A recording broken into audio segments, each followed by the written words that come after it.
Salut Romain. Monsieur,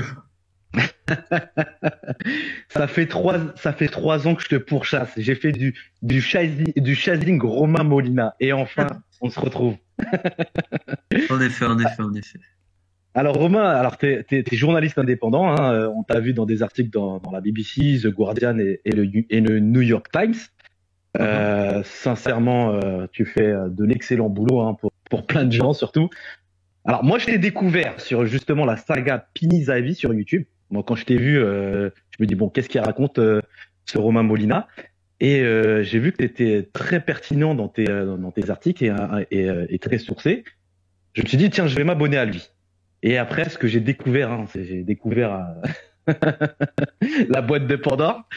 Alors, à la base, tu es basketteur en fait. Tu es basketteur et comme tu le dis si bien, c'est ton seul et unique amour. La Exact. première question que je vais te poser, c'est pourquoi, en fait, en tant que basketteur, tu t'es intéressé au football et à tout ce qui se passe dans le football. Oh, mais j'ai toujours aimé le foot aussi, hein. Sauf que j'ai les pieds carrés, donc heureusement que je suis un peu plus doué avec mes mains qu'avec mes pieds au basket. Mais j'avais fait du foot quand j'étais petit, je jouais gardien, mais après j'ai rapidement été au basket. Si tu me donnes à choisir entre un match de basket et de foot, je préfère le basket. Euroleague plus que NBA d'ailleurs. Mais non, j'aime beaucoup le foot, tu vois. Et tout ce qu'il y a, on va dire, autour du foot à la base, même en termes de culture, tu vois. Cette passion, le côté sociétal et tout, c'est absolument fascinant et unique. Donc, ça te permet, intellectuellement, c'est très stimulant, puis il y a plein d'histoires. Puis, j'ai une vraie passion aussi pour ça. Donc, c'est mieux assez naturellement, si tu veux. Mais c'est vrai que mon sport en tant que pratique, et je pense d'analyse, là où je suis le meilleur, c'est le basket. Mais j'aime beaucoup le foot aussi. Après, l'univers est tellement riche, c'est tellement n'importe quoi, que c'est dur de rester insensible. Et puis il y a un deuxième point, c'est qu'au début, quand j'ai commencé, bon, j'ai commencé dans un magazine de basket, un Basket News, Maxi Basket, mais je créais déjà d'autres choses à côté liées au foot, site, webzine, etc. Et c'est beaucoup plus dur d'en vivre au basket. T'as très très peu de gens déjà dans le foot, il n'y en a pas beaucoup, il n'y a pas beaucoup en indépendant, il y a quelques Mohicans. Mais alors dans le basket, c'est quasiment, c'est très compliqué, même si des fois ça m'arrive de parler, de faire quelque chose de basket. Alors je vais en faire un bientôt avec un mélange micmac et d'autres choses assez sympathiques d'ailleurs. C'est vrai qu'on est, nous les footeux, on est un peu basket. Bon, moi, j'ai goûté à la génération de Jordan. Toi, comme toi et moi, on a 10 ans d'écart. Je crois que tu es né en 91. Toi, c'est plutôt la génération un petit peu avant LeBron James. Je pense que c'est plus Kobe Bryant. Même si je pense que tu as Allen peut-être Iverson, ça, ouais, je pense que tu peut-être goûté un petit peu à Jordan, toi aussi. ouais. Donc, Non, quand j'étais trop petit, je suis 91. Mais au Wizards, sur la ouais, aux fin, quoi. Wizards, exactement, Washington. Alors, dans un premier temps, moi, je vais parler de ton parcours, hein. Je vais parler de ton parcours, des livres justement que t'as écrits. Après, dans un Mhm. deuxième temps, on va parler du folklorique, comme tu dis si bien. Alors, raconte-nous ton premier livre, Galère Football Club, parce que c'est un super livre. Franchement, c'est un super livre. Il y a beaucoup d'anecdotes, beaucoup de choses croustillantes, et c'est un peu, moi, je dirais que c'est un peu un guide pour les footballeurs qui galèrent un petit peu dans le monde. Alors, Mhm. comment tu l'as écrit et combien de temps ça t'a appris, ça t'a pris d'écrire ce livre-là? Écoute, maintenant ça date, hein, ça va faire 8 ans en avril, tu vois. Donc j'avais 23 ans. En fait, j'avais un blog sur le site de l'équipe.fr qui s'appelait Tip-Off où j'interrogeais beaucoup de francophones qui évoluaient dans les divisions inférieures anglo-écossaises notamment. Et c'était des entretiens assez intimistes, tu vois, à la première personne, donc je laissais parler le mec. Et à l'époque, ça n'existait pas trop encore. Faut imaginer que c'était il y a 9-10 ans quand j'ai commencé à faire ça. Et c'est pas comme aujourd'hui, tu as une démocratisation de ce genre de contenu. À l'époque, c'était vraiment rare. T'avais que SoFoot qui faisait ça avec les Français de l'étranger, pour ceux qui s'en souviennent. Et ça marchait vachement bien. Et puis un jour, j'en ai parlé avec Bertrand Pirel, qui était éditeur à Hugo et compagnie, et il y a eu l'idée en fait d'adapter ça dans un livre qui veut de faire une équipe réelle, donc un joueur avec un entraîneur, des mecs qui ont été un peu à travers le monde et qui ont connu pas mal de galères. Donc c'est dur à quantifier en termes de temps parce que c'est aussi un. J'avais déjà commencé depuis quelques années, et donc j'avais la confiance de certains parce qu'il y en a, il y en a qui se racontent vraiment. Tu as Christian Nadet qui avait joué au Havre, qui était à Sheffield United, qui était en Écosse à Hearts, et puis ensuite qui a eu une carrière de globetrotter. Donc, tu sais, quand un mec t'avoue qu'il a essayé de se suicider, etc., tu vois, ça nécessite pas mal de confiance et tout. Il y avait d'autres profils à la Yann Morgan aussi, qui a fait une énorme carrière en championship au final. En Ligue 2, il a peut-être pas été trop utilisé. Donc, il y avait tout ça. Après, c'est entretien, donc plusieurs heures, retranscription plusieurs heures, puis ensuite, tu agences tout. Et d'ailleurs, j'aimerais bien en faire un deuxième un jour. Parce que là, j'ai des profils intéressants, tu vois. Puis là, maintenant, c'est plus facile pour moi. Après, honnêtement, en termes de temps, c'est ce qui prend. Ça prend pas tant de temps que ça, on va dire. Ça, c'est 11, c'est 12 entretiens très longs à faire. C'est très long à faire la retranscription. Bah, quand je compare au dernier que j'ai fait, tu vois, c'est entre guillemets relax. Mais j'aimerais en refaire un comme ça avec des profils type Goran Jerkovic, pour ceux qui connaissent, qui a fait une carrière de globe-trotter terrible. Il a quand même été au Népal. Il a été partout, Goran. C'est assez exceptionnel. Il y a des mecs comme Jean-Philippe Mendy. Personne n'en voulait en France. Il va faire une grosse carrière en Europa League dans les pays de l'Est. Il va faire un peu de partout. Il y a des mecs comme ça. Tristan Do, je trouve que c'est intéressant, qui a été à Épinal, qui maintenant est devenu international thaïlandais. Bref, j'ai pas mal d'idées comme ça. J'ai un pote à moi qui a essayé malheureusement, a essayé de mettre fin à ses jours aussi. Et d'autres. Donc, ouais, j'essaie de voir. Peut-être qu'il y aura un 2, en tout cas. Alors, je vais pas parler de ton livre Génération Parker, je laisse ça aux basketteurs. Hein. On va pas faire de racisme anti-basket, mais on va plus parler de foot. On va rester sur le foot, même si on aime bien le basket. Alors, ton troisième livre, Unai Emery. C'est ça qui m'a surpris, en fait, parce que Unai Emery, moi, je l'ai connu, enfin, comme tout le monde à Séville et ses titres. Alors, qu'est-ce qui a fait que qu'est-ce que tu as détecté chez lui pour en faire un livre, en fait? Hein. C'est pas moi qui ai. En fait, si tu veux, après Génération Parker, c'est Benjamin Henry, qui était un mec qui maintenant à l'équipe, qui m'a proposé. Et en fait, Bertrand Pirel, toujours du Go et compagnie, me demande, il venait d'arriver au PSG, il me dit voilà, on va peut-être faire une petite bio, etc. Vu que toi, tu l'avais déjà interrogé une fois à Séville, est-ce que ça t'intéresse? Au début, je réfléchis. Au début, j'avais peur. Hein. Je me suis dit, oh là, une biographie, je vais galérer à la faire, j'ai peur de me répéter, etc. Tu vois. Et là, c'est pas pareil. Et bon, après, j'ai accepté parce que je me suis dit, je suis cool, je vais pouvoir parler de la deuxième et de la troisième division espagnole. Ça me motivait plus. Et du sud de l'Espagne et de l'Andalousie. C'est ça qui m'a motivé. Puis après, bon, j'ai mis 3 mois pour le faire en entier. J'ai à peu près 50 personnes qui l'ont connu, de David Villa, Juan Mata, en passant par Coquet, Banega, tous les mecs qui l'ont eu à Lorca, qui est son premier club où il commence comme joueur-entraîneur. Il va obtenir la montée en Segunda, qui était un événement terrible. Ensuite, Almeria. C'est vrai que les gens vont connaître Séville et le reste, mais en fait, ce qu'il a fait à Lorca, Almeria, c'est exceptionnel. Almeria n'était plus en Liga depuis 27 ans, je crois.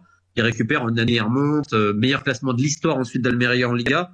Donc il avait aussi réalisé de vraies choses là-bas.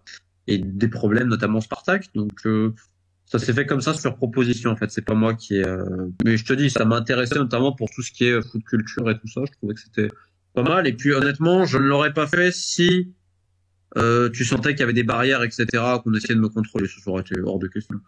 C'est pas quelque chose qu'ils ont relu ou autre. J'étais totalement libre, donc ça me va bien. On va passer à l'autre livre, El Cavani, El Matador.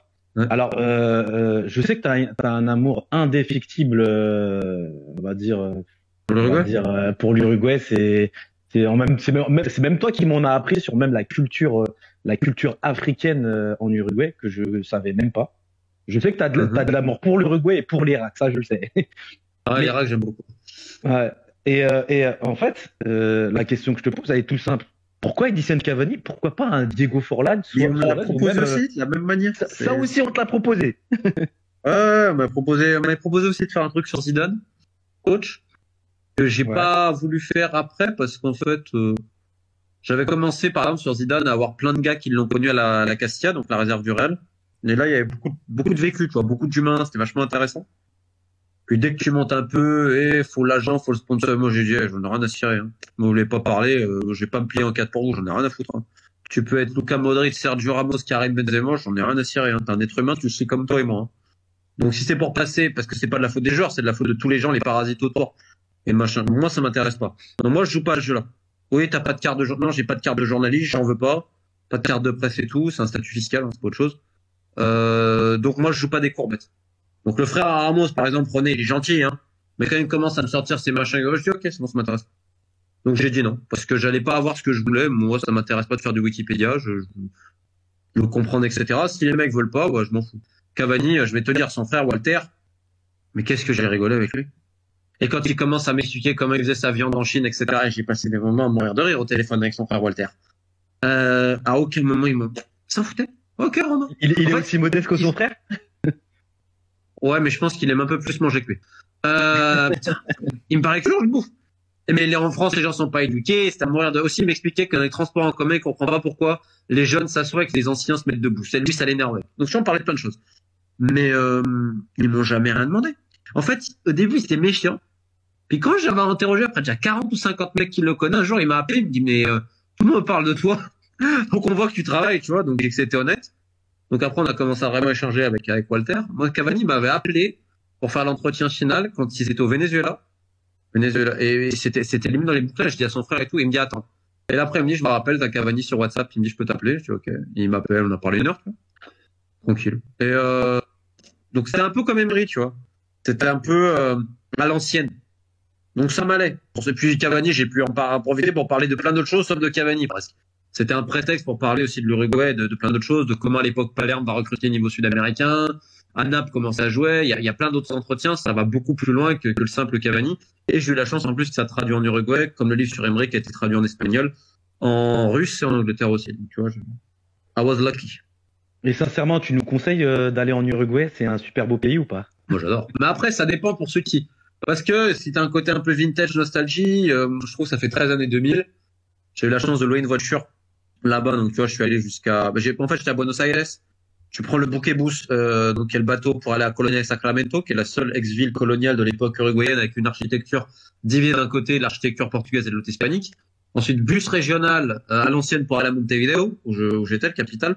Puis j'avais loué une voiture et j'ai été allé dans l'intérieur, donc on va dire en province, où d'ailleurs il y avait un temps presque scottish, c'était assez marrant, parce que j'y étais en décembre-janvier, donc tu sais, c'est l'été là-bas. Et après, moi, évidemment, j'ai vu Punta del Este, etc., Piriápolis, on va dire les villes sur la côte, mais la grande station balnéaire, c'est Punta, là où t'as beaucoup de gens d'Argentine, du Brésil aussi qui viennent.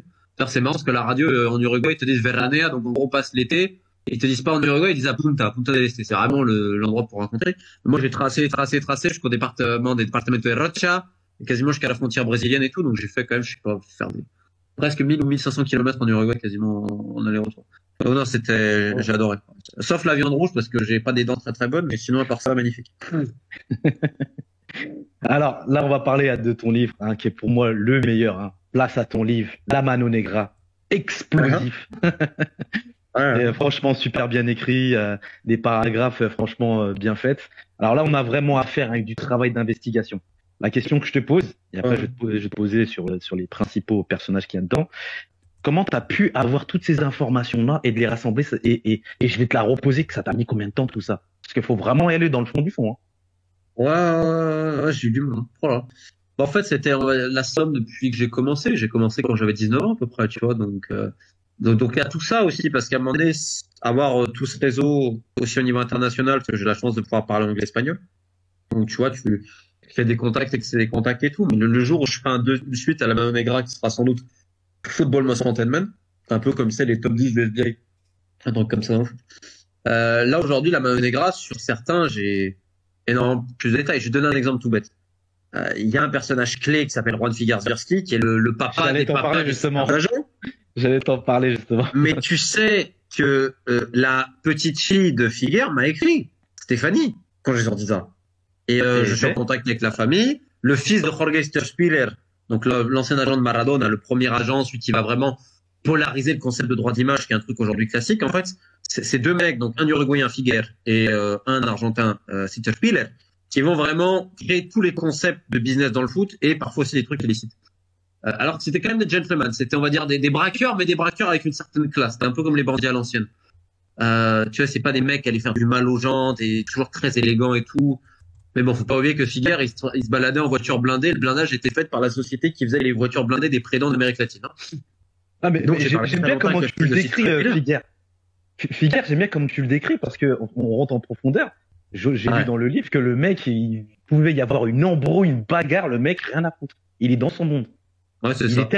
Il est tellement taiseux que c'est un truc de fou. Oui, mais si tu veux, ce qui m'a tué, parce que quand même, je les épargne pas non plus, les mecs. Hein. Mais les familles m'ont remercié.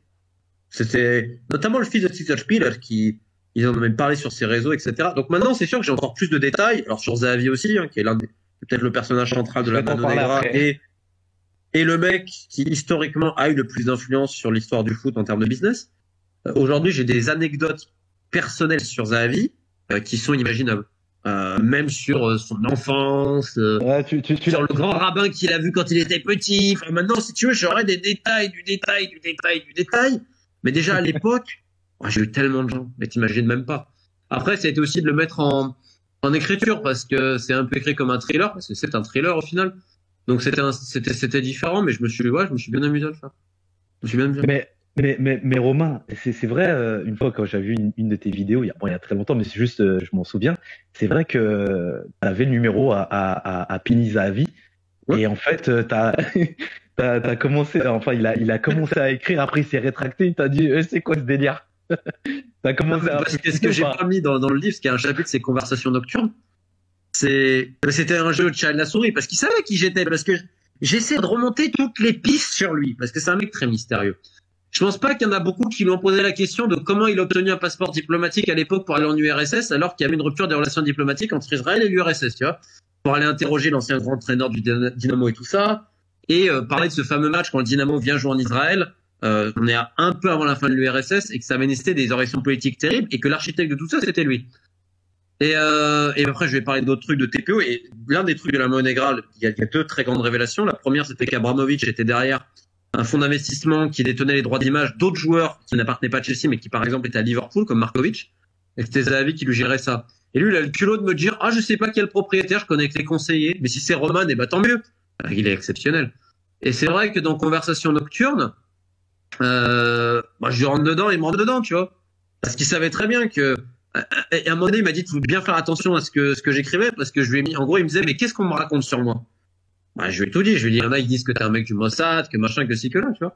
Et c'est là où il m'a mis, tu vas bien faire attention à ce que tu vas écrire, que ça m'avait fait marrer. Mais moi, je continuais, et on devait se voir après. Et finalement, ça n'avait pas pu se matérialiser, etc. Mais ouais, c'est marrant, ça m'avait fait rire. Et la deuxième grosse révélation qu'il y avait, donc le truc sur Abramovich qui a été sorti 3 ans après par la BBC. Donc il y avait ça, et la troisième, c'était tous les papiers que j'avais obtenus sur ces anciens oligarques issus de l'ex-URSS qui avaient investi dans le foot, et dont l'un était l'un des banquiers informels des réseaux Ben Laden. Comment ils ont récupéré un club au Brésil, Corinthians, et plusieurs droits d'image de joueurs, notamment Nilmar à l'époque, et Mascherano et Tevez, à travers un homme, le Playboy de Téhéran. Mais peut-être que tu voulais en parler du Playboy. Qui a sur Je vais rester sur Pini Zahavi. T'avais dit que en fait, Pini Zahavi ne contrôle pas le game. Il est le game. Est-ce qu'il est toujours d'actualité plus que jamais? Coucou à Chelsea, c'est fait par l'opération du Saint-Esprit. Ouais. Tu vois, non, s'il gère encore Neymar, il aide dans tellement de deals. Zuma, au final, c'est lui qui va aider. Et aujourd'hui, il a quasiment 80 ans, donc tu te dis, il est moins dedans. Mais le mec, c'est lui qui ramène Abramovich à Chelsea. Mendes à Chelsea, c'est lui qui lui fait faire les deals. Jean Rapchion, un des plus grands agents au monde, c'est qui lui met le pied à l'étrier? C'est lui. Fali Ramadani, l'Empire des Balkans, en Italie, il est énorme, en Espagne, il est bon, dans les Balkans, c'est un délire. Mais qui va lui mettre en Angleterre et tout? C'est lui. Donc si tu vas, à un moment donné, c'est un mec il connaît tout le monde, il a tout fait, il avait les clubs, il avait les droits TV, mais c'est exceptionnel. Laporta, son retour au Barça, tu crois qu'il n'est pas étranger à tout ça? Notre bon ami? En fait, il est un peu partout. Après, il a aujourd'hui l'un des mecs qui bosse pour lui, qui est un Brésilien qui s'appelle Humberto Paiva, qui était dans le club de Moucron en Belgique, parce qu'il le détenait. Enfin, c'est un monde pareil. Pini Zahavi, c'est quand même un mec, quand il y avait la bar mitzvah de sa fille, je peux te dire qu'il y avait tout le monde du foot, C'était tout là au garde à vous, les mecs, Il y avait des photos de la soirée, il y avait l'ancien premier ministre israélien, il y avait tout le monde, C'est, pour te donner un exemple d'un truc que je crois que je l'ai mis dans le livre ou je l'ai appris après, j'ai un doute. Il est très ami avec le président de Chypre. Je me demande pas comment. Mais quand t'emmènes ton petit-fils faire un pique-nique avec le président de Chypre, c'est que c'est vraiment ton pote, le mec. Faut que je sais pas comment il a cette relation, mais il l'a. C'est exceptionnel. Exceptionnel.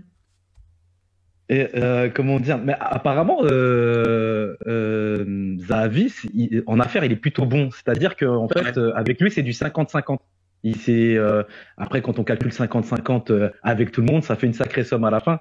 Apparemment, il est comme ça. Après, je sais pas si c'est le roi de l'arnaque ou de l'escroquerie, mais d'après ce que tu avais dit une fois dans une de tes vidéos, apparemment, il est plutôt correct là-dessus. Il y en a qui vont te dire qu'il a fait des sales coups d'ongle, mais je connais beaucoup de petits agents. Il leur a dit on fait comme ça. Il leur a pas volé le joueur derrière. En fait, il s'en fout. Lui, il fait les deals. C'est peut-être lui qui va toucher le gros sou, mais oui. Tu vois, Mendes, par exemple, il est pas comme ça. Mendes, s'il peut te niquer le joueur, il va le faire. Zahavi s'en fout. Il gère pas vraiment les joueurs, il gère les clubs. Tu vois, donc il va te mettre des directeurs de recrutement, mais il est exceptionnel. En fait, il va te mettre le cheval de Troie à l'intérieur du club. Et après, tu te dis, mais comment il sait ça? Je vais te donner un exemple aussi qui a à mourir de rire. À Manchester United, à l'époque, il savait tout ce qui se passait. Je sais pas quel est le mec mais genre, il avait tous les trucs confidentiels du club. Tu sais pas comment, mais il avait tout. Donc il avait les mecs à l'intérieur, il connaît les propriétaires. Puis attends, je vais te dire une anecdote Zahavi, tiens. Sur Kylian Mbappé, tu vas me dire c'est quoi le rapport? Parce qu'on est tous d'accord, et c'est unanime, c'est pas genre une connerie, que lui-même le disait, Mbappé, sa famille, qu'il allait se barrer, qu'il en avait marre du PSG pour aller au Real. Et ça, c'est pas, je veux dire, sa mère, à Kylian Mbappé, top 10 des personnalités les plus influentes de l'équipe, en même temps, oui, c'est peut-être la plus influente des médias, vu qu'elle appelle tous les journalistes. Ce serait bien que les gens ils se rendent compte d'ailleurs à quel point la mère de Kylian, elle ne fait qu'appeler des journalistes. Bref. Heureusement qu'elle cherche les taupes, parce qu'on pourrait se demander c'est pas elle parfois. Bref. Parenthèse fermée. Tout le monde te disait, il part au Real. Et, allez. Et 2 mois avant, le mec, il dit, il ne comprenait rien, il reste au PSG. Il dit, et le mec, genre, mais limite, me parle pas, je te dis qu'il reste, tu comprends rien, genre, t'es une merde. La semaine passe, et là, tu vois le truc se faire, tu te dis, mais comment il savait ça, lui? Et pour lui, il y avait aucun doute. Parce qu'il savait pourquoi. Trop fort, le mec. Tu sais, quand il dit, souvent, c'est un peu l'oracle, tu vois. Quand il dit un truc, souvent, ça se fait. Je sais pas comment, mais il a l'information à tout le monde. On va parler de Kia Churapian, son élève. Le playboy. Le playboy de Téhéran, comme tu le dis si bien. C'est bizarre parce que Zahavi israélien, Churapian est iranien. Leurs 2 pays, ils sont pas, ils sont plutôt ennemis. Et comment ça se fait que ça matche bien entre les deux? Je sais que moi je les ai connus, Churapian, je l'ai connu quand il était propriétaire de Mascherano et de Tevez. En fait, je sais pas comment se fait-il qu'il y avait un agent qui était propriétaire de ces 2 jours-là. Alors, est-ce que tu peux m'expliquer en condensé, bien sûr, son parcours avec Pini Zahavi et quel poids il a aujourd'hui? Le Churapian, c'est top 5 agent mondial, hein. Sporting Invest UK, c'est énorme, hein, notamment sur le Brésil avec son partenaire Bertolucci, ils ont quasiment la moitié de la Seleção. Donc c'est colossal, Churapian. C'est en Angleterre, au Brésil, enfin c'est un mec. Par contre, c'est exceptionnel, c'est qu'il a plusieurs identités, plusieurs passeports. Après sa famille, faut comprendre que le père de Kia, c'était le premier manufacturier iranien à l'époque du Shah d'Iran. Donc ce qui fait que quand le Shah est tombé, la famille évidemment est partie, je crois un peu avant déjà en Angleterre. On va dire qu'ils sont pas très copains de la révolution islamique iranienne de 79. Donc c'est normal qu'il y ait aussi des liens avec Zahavi, mais Churapian en fait il va rentrer dans la boucle par les frères Robben, qui sont des associés à Abramovich, et également par des anciens mecs de l'Est. Et en fait toute l'histoire de Kia Churapian elle est fausse, parce que c'est l'un des rares mecs qui a fréquenté le parrain du Kremlin, donc des mecs comme Boris Berezovsky, des mecs qui étaient à un niveau de criminalité et de politique inimaginable. Et c'est l'un des rares qui est resté en vie. Tous, ils sont morts, tu sais, crise cardiaque, accident d'hélicoptère, des trucs comme ça. Et lui, c'est l'un des rares mecs qui est resté en vie. Et c'est un peu ça aussi l'histoire de la Mano Negra, c'est comment ce mec-là, il va rencontrer Zahavi qui va le propulser. Et il est ultra fidèle à Zahavi, hein. Ils travaillent pas ensemble, si tu veux, mais sur des dossiers, ils en font ensemble. Et en fait, c'est là où ils vont avoir tout le monde, parce qu'en fait, ils sont 2 mèches. Zahavi va représenter la partie adverse et lui va représenter l'autre club. Et en même temps, ils vont mettre un autre agent pour le joueur. Et comme ça, ils ont 3 commissions, les mecs. C'est du génie. Et ils font croire aux autres, non, mais t'inquiète, je suis contre lui. Alors qu'en fait, non, ils sont en train de te manipuler. Ils ont fait des deals comme ça en Chine, notamment. Et avec le Shakhtar, je crois qu'il y avait le deal de Texera ou autre. Donc, Kia Churapian, aujourd'hui, c'est top 5 agent mondial. Et je te dis, en fait, il était propriétaire de Corinthians et de droits d'image de joueurs, dont Tevez Mascherano, mais en sous-marin, c'était 2 autres hommes. L'homme le plus riche de la Géorgie de l'époque, Padi Patakatishvili, et Boris Berezovsky, qui était l'éminence grise de Boris Eltsine. Le mec responsable en grande partie de la montée d'Abramovich avant de l'attaquer en justice, et le principal ennemi de Vladimir Poutine au tournant des années 2000, qui a été retrouvé mort, pendu dans sa baignoire. Paraît que c'était un suicide. Ouais, Boris Berezovsky, tu nous en as fait des épisodes sur lui. Alors on va passer par la partie affaires et on va parler de Haïti. Alors, le commencement. Comment tu as été approché? Et derrière, est-ce que ça a été ta plus grande fierté d'avoir démantelé tout ce réseau-là? C'est pas fini, hein, déjà, hein. Mais l'émotion et ce que j'ai vécu, ce qu'on a vécu, parce que t'étais au bord des larmes, hein. Je m'en souviens, t'étais au bord des larmes tellement ça t'a pris mais c'est pas fini, dis-toi. Mais pour faire simple, il y a 3 ans, je sors une vidéo sur ma chaîne YouTube sur les élections qui vont se passer à la Fédération haïtienne de foot. Parce que tu avais un mec, un ancien capitaine des Grenadiers, Ernst Lorenz, qui avait parlé, il avait expliqué les trafics d'âge. Là, il contacté, on avait parlé, je veux voir si c'était un rigolo ou pas. C'est absolument pas un rigolo. C'est quelqu'un, honnêtement, de très bien. Et en fait, la fédération était tenue depuis 20 ans par un mec qui se fait surnommer Dadou, Yves Jambard, qui avait son fils également nommé Papito. Et en fait, c'était un cartel, littéralement. Trafic de drogue, armes, détournement de fonds. Enfin bref, c'était la foire fouille. Donc, je fais une vidéo un peu sur ça. C'était en lien avec le cartel de la Familia, pour ceux qui s'intéressent aux Caraïbes. Et ça devient viral en Haïti, parce qu'en fait, il y a des bouts qui sont pris, qui vont sur les groupes WhatsApp, sur ci, sur là. Je fais des radios haïtiennes et tout. Et personne n'osait critiquer Dadou Jambard. Je me prends même un communiqué de la fédération, enfin le classique, quoi. Et là, rapidement, il apparaît qu'en fait, de derrière cette ignoble criminalité à la Fédération haïtienne de foot financée à fond par la FIFA, qui d'ailleurs pourrait un jour être accusée de financement de narcotrafic, hein, et j'espère qu'un jour ils auront un procès en bonne et due forme quand même.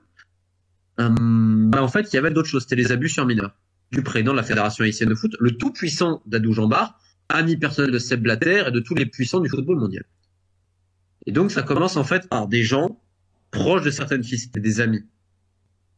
Et petit à petit, tu montes et tout. Et c'est la première fois que je suis confronté à ça. Et là, tu sais pas quoi faire.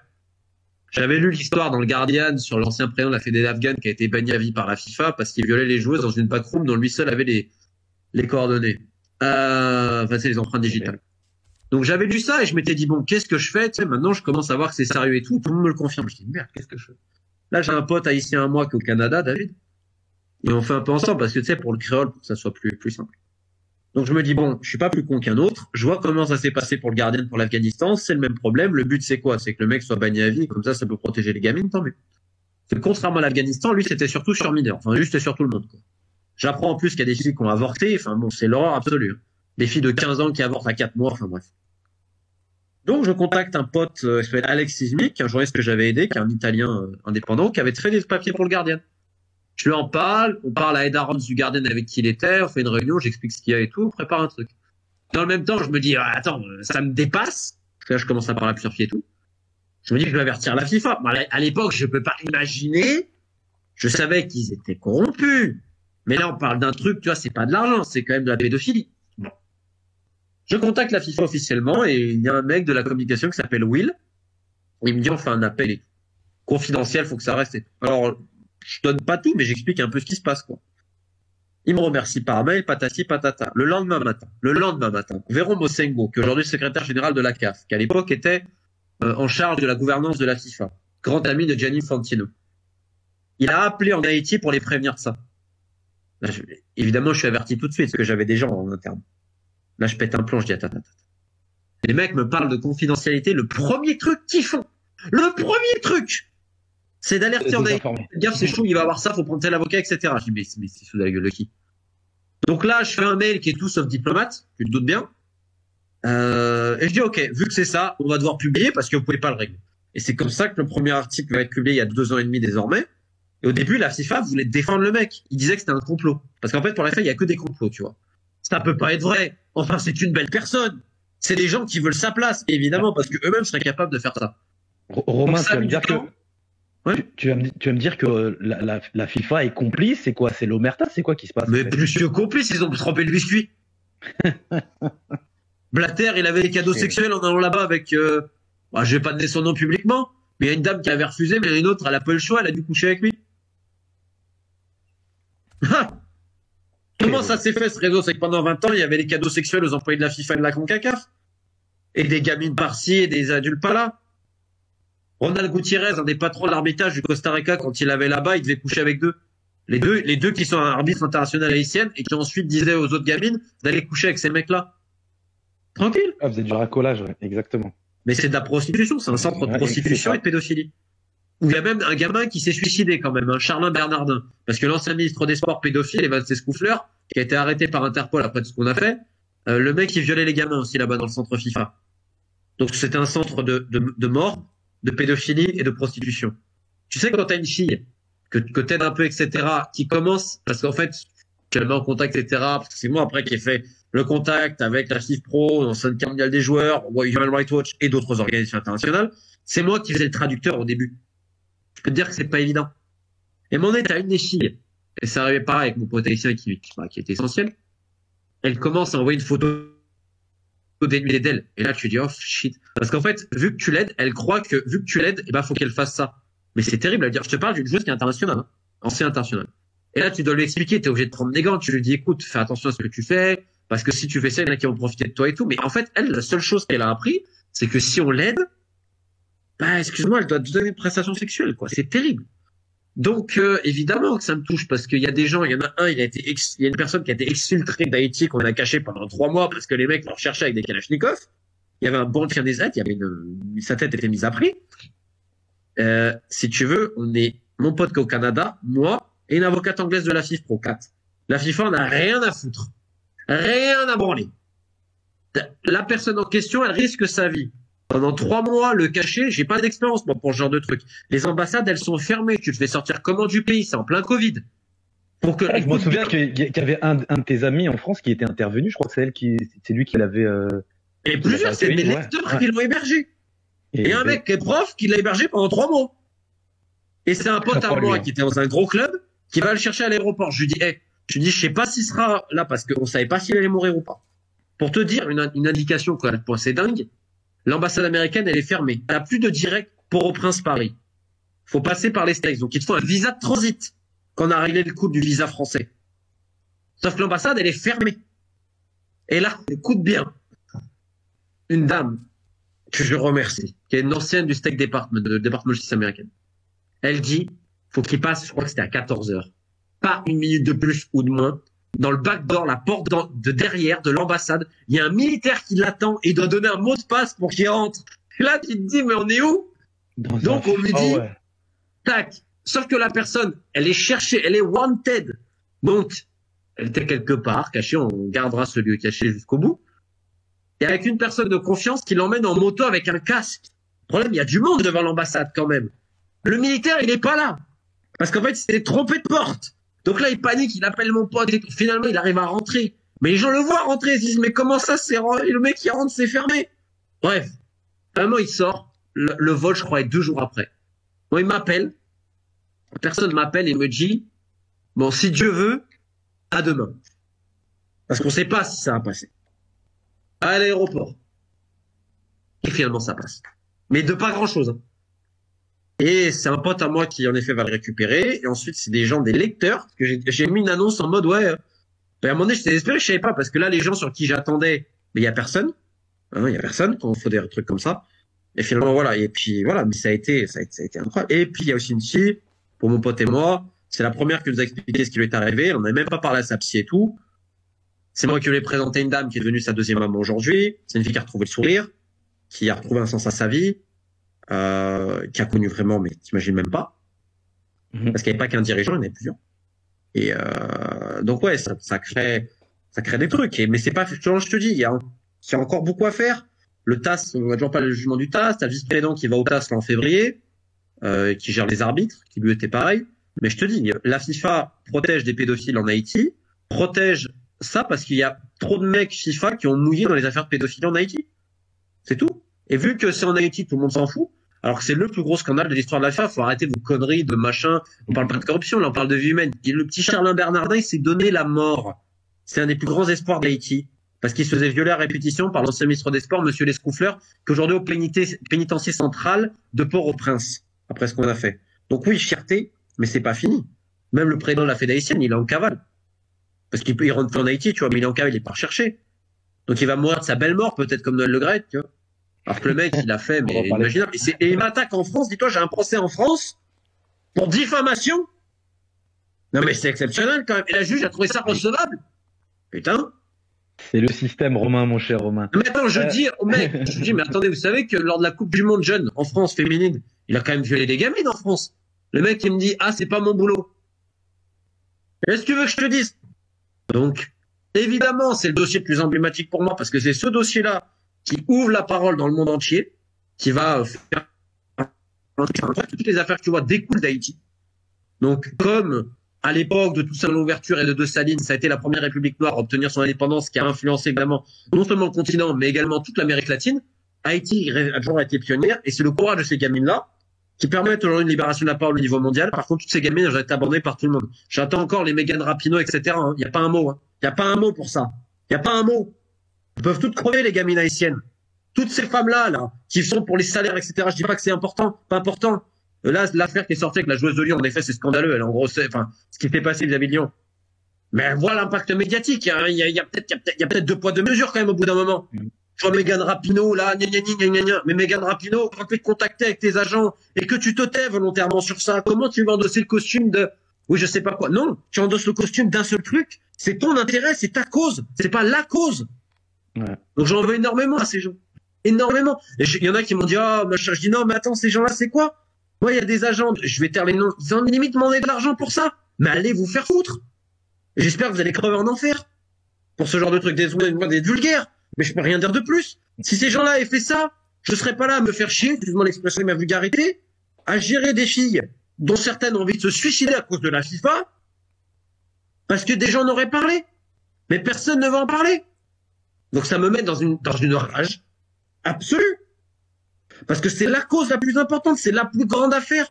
Le nombre de journalistes qui snobent Haïti pour ça, parce que c'est Haïti. C'est le centre FIFA.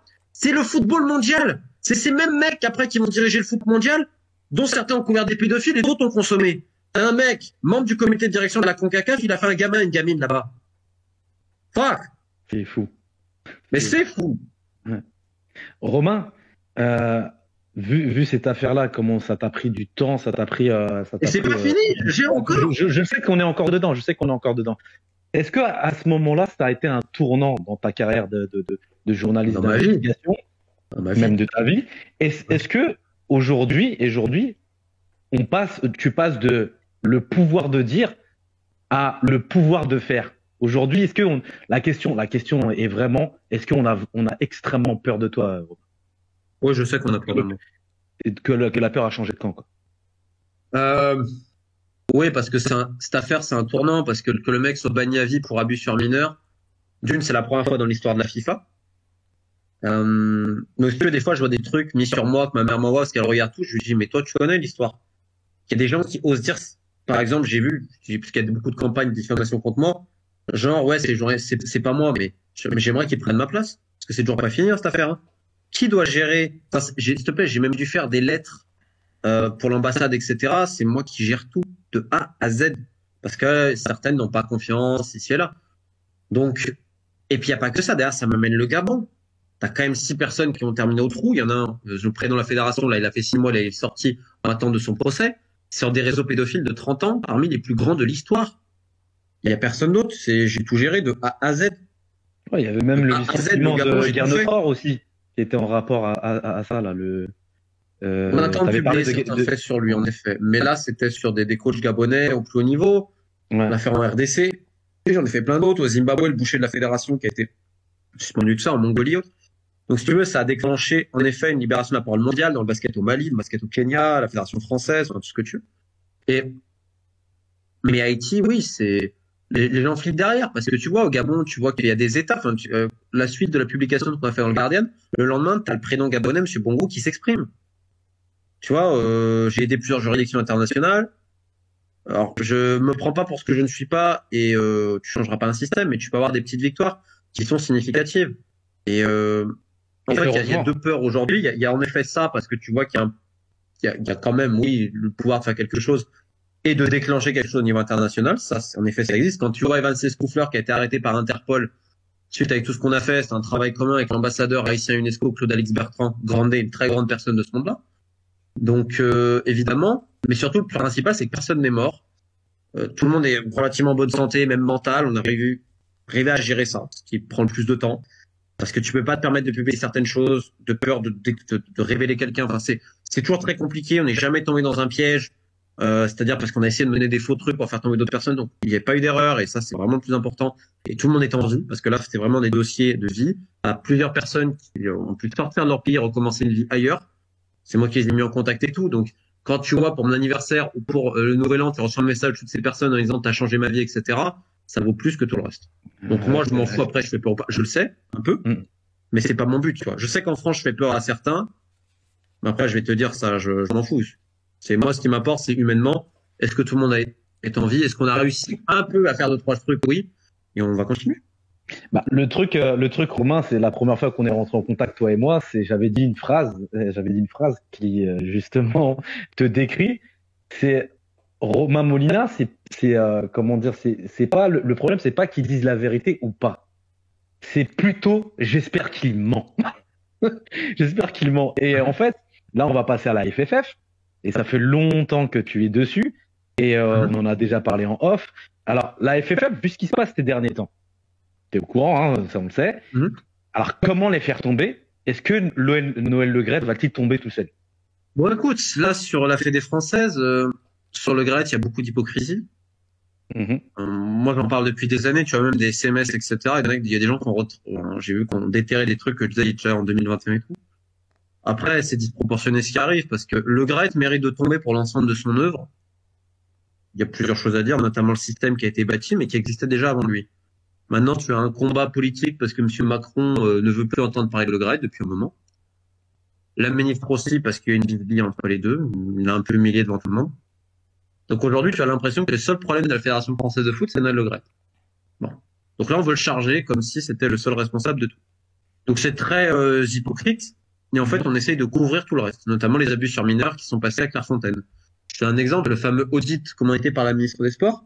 Donc, tu as les SMS de Cul Le Graët et le mode de management de la Fédé incarné par la directrice générale, Florence Arboin, qui a été mise à l'écart par le comité exécutif, là.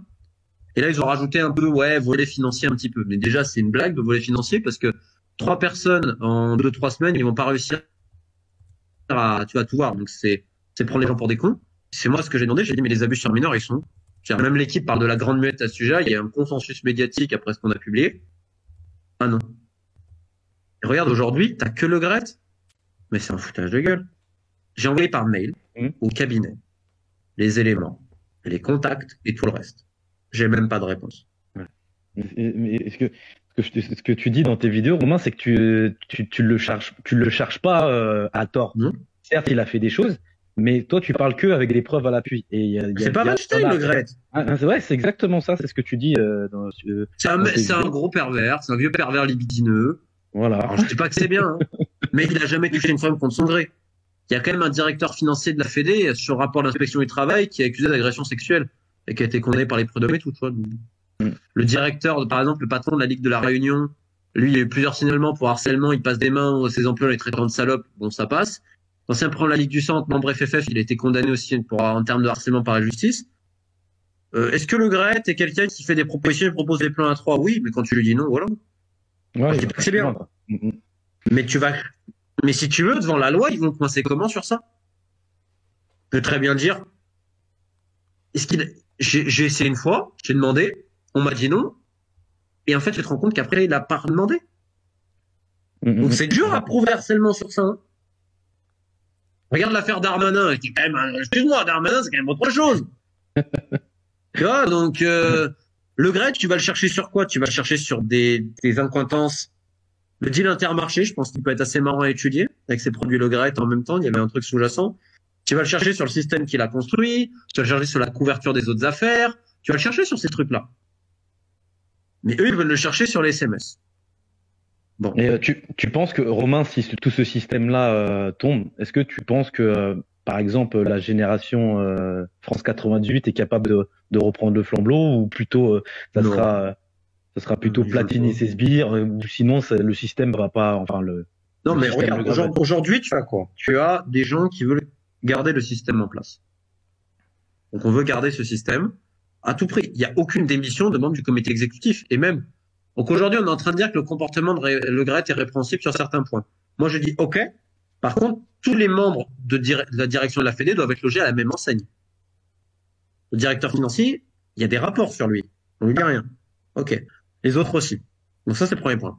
Le deuxième point, ça s'est passé avec le consentement tacite de tous les membres du COMEX. Ils n'ont jamais rien dit. Et eux, ça va. Si tu veux, il y a toutes ces affaires-là qui me semblent scabreuses. Et aujourd'hui, le plan de l'État français, c'est de garder le système. Et tous les gens du foot, évidemment, pensent qu'à ça. Donc là, ils se disent, les membres du comité exécutif, que le prochain président est entre eux. Donc ils veulent pas démissionner. En fait, tu vas faire quoi? Tu vas changer 2 personnes et garder le même système? Bah, ça sert à rien. C'est un foutage de gueule, on est en train d'enfumer les gens. La seule solution, c'est vraiment, déjà, de reformer le système électoral qui est pas bon. Parce que ce système incite pour moi une sorte de corruption, parce que tu vas balader les prix dans le ligue, etc., leur faire les voyages, les petits fours, les machins, les mecs ils votent pour toi, tu vois. D'ailleurs, c'est très simple. Il y a beaucoup de choses à revoir dans les ligues et les districts. On a vu ce qui s'est passé dans le 93, là, c'est exceptionnel. Tu peux aller dans le Vaucluse, tu peux aller à ce qui se passe actuellement en Normandie, à La Réunion. Enfin, il y a énormément de problèmes dans les ligues et les districts. Mais on s'en fout parce que c'est toujours le même système. Tiens, je peux te dire, par exemple, un petit exemple, le nouveau président de la Ligue du Centre, je suis pas persuadé qu'il ait payé avec ses deniers sa nouvelle voiture. Hein. Ça, je dis rien. Mais bon, ça passe visiblement, c'est pas grave. Donc aujourd'hui, on s'écharpe, et moi, je te dis, qu'un certain Jean-Michel Aulas est en train de bien manipuler tout le monde. Il veut pas dire qu'il dit je suis pas candidat, mais il attend qu'un truc, c'est qu'on lui dise Jean-Michel, présente-toi. Donc là, c'est des comptes d'apothicaire. Platini, est-ce qu'il va y aller, j'en sais rien. Mais on est à ce niveau-là. Romain, on va parler de... Parce que là, on va rentrer en profondeur. Les choses qui croustillent bien, surtout sur Internet, c'est les réseaux sociaux.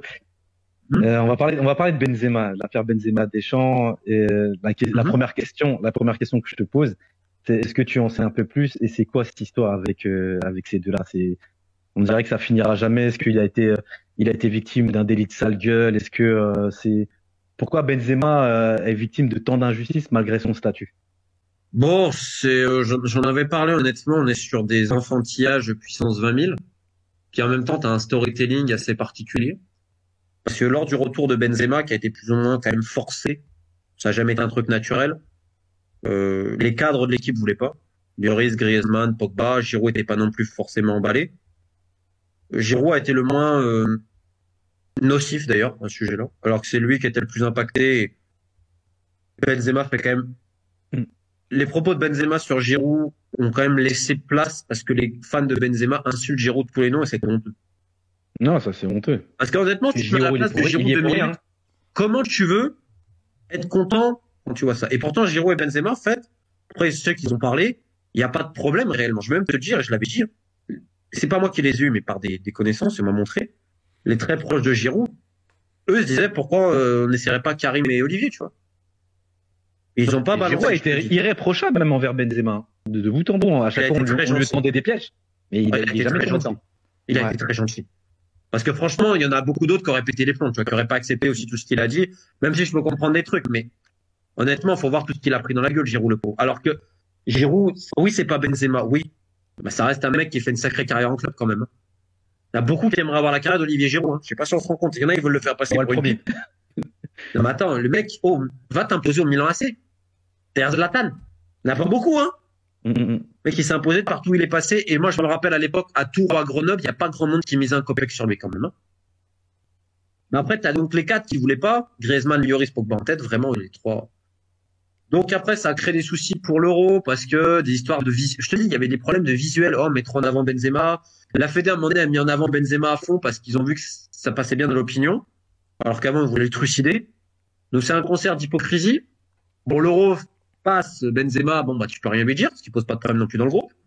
Donc ça va, ça se passe, mais c'est vrai que l'équipe a peut-être du mal aussi à trouver certains trucs, notamment pour Griezmann, parce que c'est Griezmann le plus touché par ça, même tactiquement. Bah, et pour 2022, pour cette Coupe du Monde, qu'est-ce que je te dise on est dans le concert des hypocrites. C'est-à-dire qu'il y a toujours eu ce problème de jalousie, un peu que Benzema il est trop populaire, que machin, qui prend la lumière. Mais c'est comme au début quand Mbappé il arrive, il y en a qui sont pas contents, hein, qui prend trop la lumière. Donc si tu veux, mais c'est après c'est à tous les niveaux. Ce qui se passe, c'est simple, c'est que si tu veux, Benzema quand même cache un peu sa blessure, la gravité du truc, faut pas non plus le nier. Il s'est reposé de faire un petit truc et tout ça, c'est vrai. C'est vrai. Mais est-ce qu'il sentait plutôt le traquenard justement de ce stade? Bien sûr qu'il le sent le traquenard. Donc ça, c'est ce qu'on peut lui reprocher. Est-ce que les autres vont lui reprocher, c'est de dire qu'il aurait été trop dur avec certains jeunes? Genre, à un moment donné, c'est vrai, il a une parole peut-être un peu sur un Koundé en jeu, mais elle n'avait pas un gros truc, tu vois. Et il était trop exigeant selon certains, ce qui me fait rire quand même. Je sais pas, l'exigence, normalement, c'est bien, mais bon, bref, c'est encore autre chose. De l'autre côté, t'as Griezmann qui se plaint des champs, regarde, ça va pas, moi j'ai tort jouer sur un côté, nanani, nanana. Bref. Ça va pas trop. Là, le truc qui se passe, c'est que, c'est à part quelques enfantillages, honnêtement, il se passe rien. Il s'est rien passé. Il s'est rien passé. Il n'y a pas eu un manque de respect. Il y a pas, non. Ni d'un côté, ni de l'autre. Du moins par devant. Il y en a qui s'aiment pas trop, mais honnêtement, comme dans tous les groupes, il y a aucune folie. Mais Deschamps sent pas le truc arriver et tout. Et là, on va précipiter le retour de Benzema en lui mettant énormément d'intensité pour sa reprise, notamment une opposition. Et il va craquer, pas une rechute, s'il se fait mal de l'autre côté, je crois, à l'autre jambe, il me semble, si j'ai pas de conneries. Ou sur un autre truc. Mais il aurait été disponible pour la deuxième partie de la compétition. Deschamps n'a même pas les couilles de lui dire. Deschamps lui en voulait de pas l'avoir cité pour, tu sais, le ballon d'or, pour les remerciements. Enfin, t'imagines le niveau de gabegie. L'enfantillage. Ah ouais. Mais c'est ça. Et finalement, les mecs, le médecin lui dit non, mais c'est plus possible, etc. Et puis le mec, les casse-toi.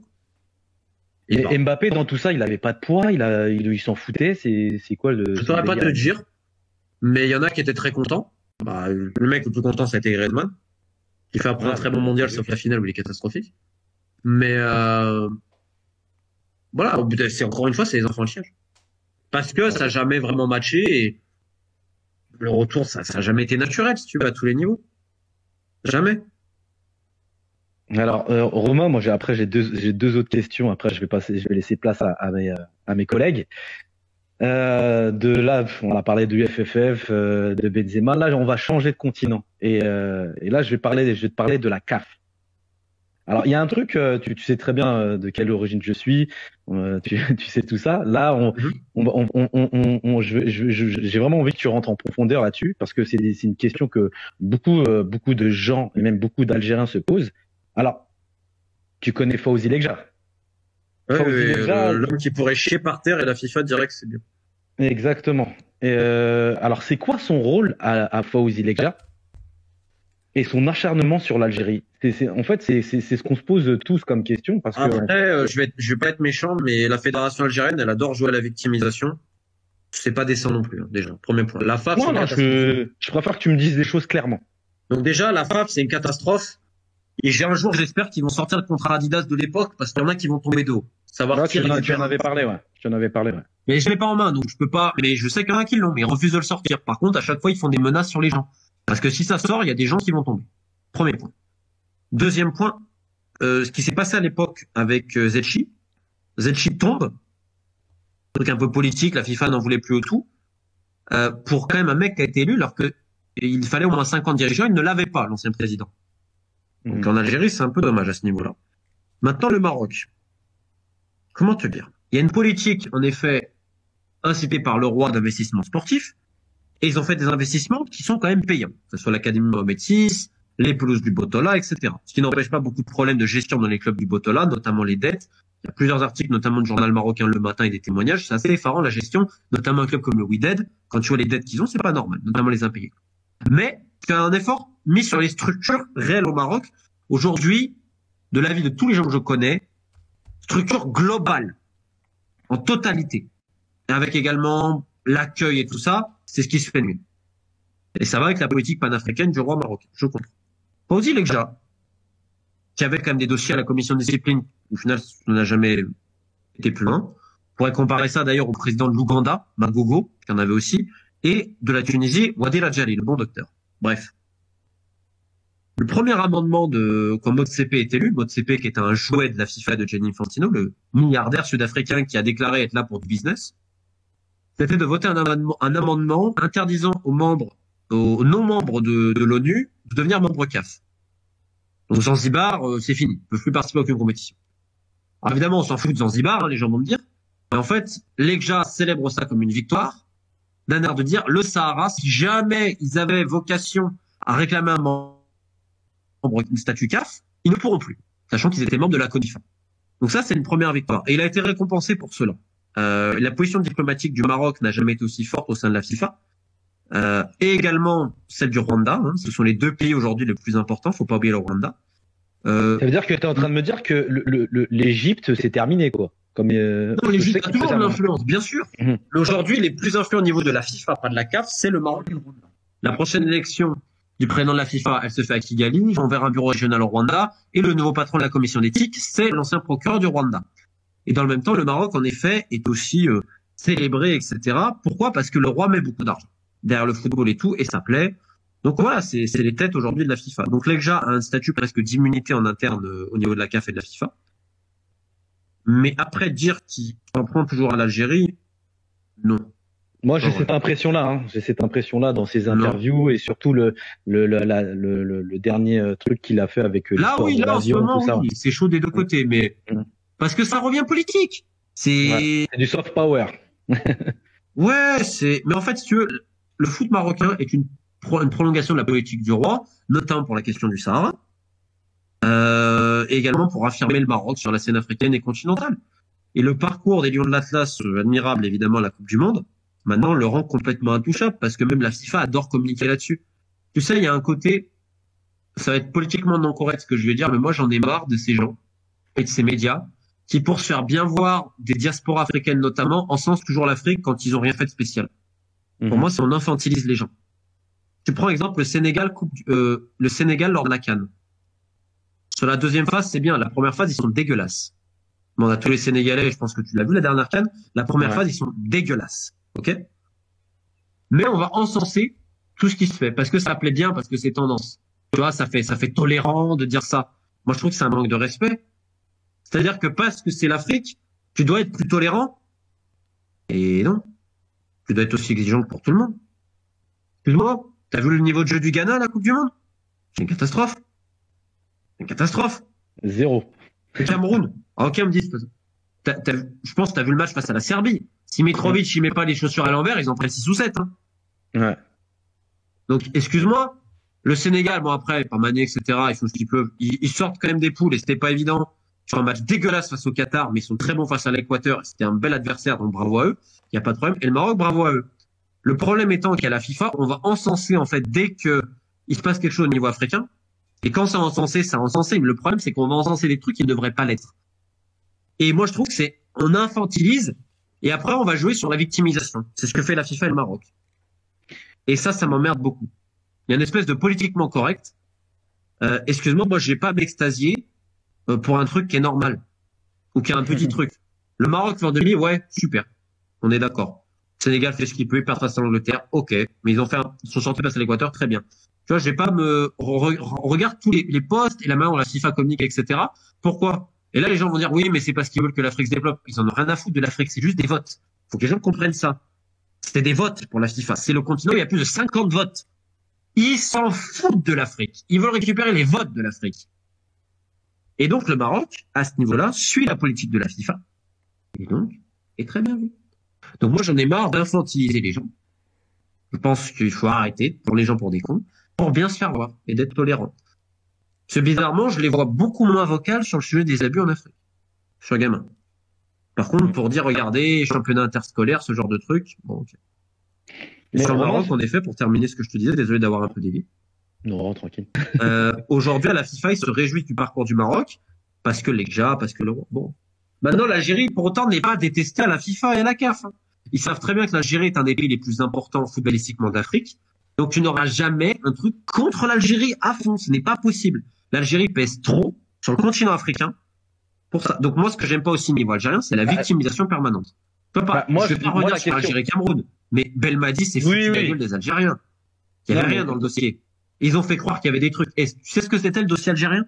Ils avaient fait des captures d'écran. On a regardé, il y a une erreur. Oui, il y a des erreurs d'arbitrage sur le match. Évidemment qu'il y en a eu.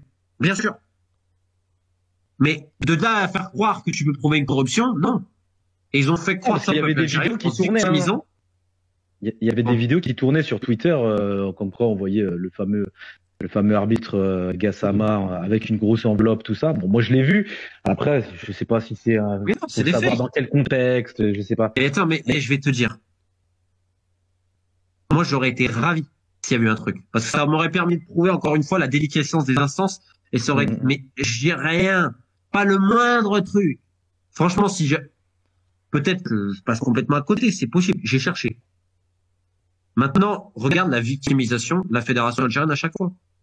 Déjà, faites bien le travail, les gars.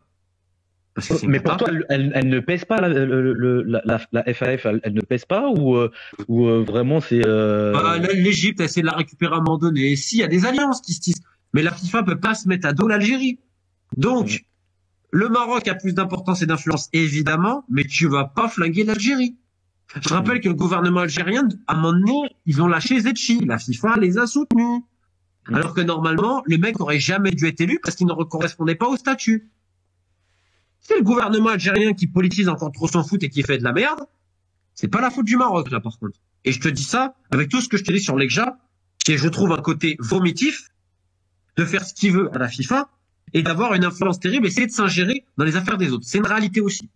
C'est un panier de crabes. C'est comme en Afrique australe, où tu as certains pays pareils qui vont faire ça. Dans l'Afrique de l'Est, t'as l'Ouganda qui veut tout gérer. Enfin, si tu veux, ce n'est pas que propre dans le cas Algérie-Maroc. C'est malheureusement tout le continent. Magoro en Ouganda. Terrible. Romain, une dernière question. Après tout ce qu'on a dit, après tous les affaires, depuis que tu as mis les mains dans le cambouis et que tu es parti dans tous les sens, dans tous les pays, notamment la Corée du Nord, hein. Sincèrement, Romain, comment ça se fait que t'es pas devenu fou après tout ça?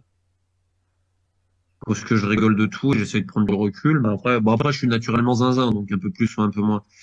Mais parce que tu rencontres aussi des grandes personnes, indépendamment de parfois certaines choses abominables. Tu rencontres aussi de très grandes personnes. Donc voilà, puis il faut garder espoir. Il y a quand même eu des victoires importantes.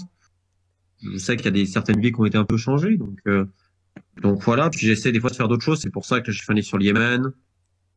Je travaille aussi un peu sur le basket des fois. Je fais des fois des sujets sur des clubs de N2 parce que ça me fait marrer. Parce qu'en plus c'est guignolesque, donc faut rigoler. Boulogne-sur-Mer pour ceux que ça intéresse. Si ça intéresse à un club carnavalesque, Boulogne c'est pas mal. Mais voilà, mais par contre je resterai pas trop longtemps. C'est pas que le système soit pourri qui me gêne, ça je l'ai compris. C'est le nombre de gens qui courent et qui font croire qu'ils font quelque chose. Et de voir à quel point on peut mentir facilement aux gens dans le foot. Moi je reste dans mon domaine, je vais pas me prendre pour ce que je ne suis pas. Donc non, après voilà, j'essaie de rester tranquille. Ça, j'ai pas une vie extravagante, j'ai pas de vice. En tout cas, Romain, je te remercie. C'était un plaisir, hein, ce petit entretien. Alors moi, ce que je te propose, un de ces quatre, c'est que toi et moi, on va en Irlande et on va voir un Shamrock Rovers contre les Bohemians de Dublin. Si ça te dit. Ça, c'est beau. Parce que je sais que tu kiffes tout ce qui est au nord de la Grande-Bretagne. Moi, j'aime bien l'Écosse, ça. Ouais. Donc un de ces quatre, faudrait qu'on se fasse un match comme ça juste pour le folklore, ou bien aller jusqu'en Estonie. Mais en tout cas, moi, je serais ravi de partager un match comme ça. En tout cas, je te remercie. Ce serait sympathique, en effet. Ouais.